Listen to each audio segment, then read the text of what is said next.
Hey there, Raiders! Here's how to unlock new motor reactors in Sand.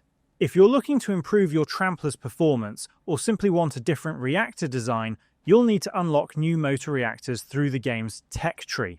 To do this, head back to the main lobby and open the tech tree. Most motor reactor upgrades can be found under Godlowski's branch, where you'll discover several reactor variants with different tiers and performance characteristics. If you're just starting out, one of the first reactors you'll be able to unlock is the Tier 1 Motor Reactor, which costs 1,000 crowns. While it isn't necessarily a direct upgrade over the default reactor, it offers a different design that may better suit certain Trampler layouts. As you progress through the tech tree, you'll gain access to increasingly advanced motor reactors. Keep in mind that you'll need to unlock the previous nodes in the branch before you can access higher tier versions. You'll also need the required materials and crowns to complete the research.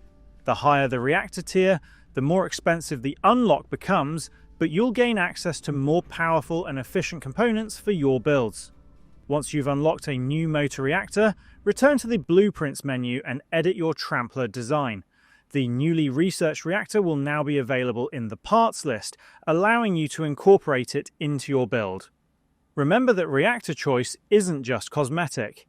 Different reactor designs can affect your Trampler's overall statistics, including factors shown on the right side of the build screen. Because of this, choosing the right reactor can influence both the appearance and performance of your machine. And that's all of it. If this video helped, please leave a like or comment and subscribe to the channel for more straightforward guides. Thanks for stopping by and see you in the next side quest.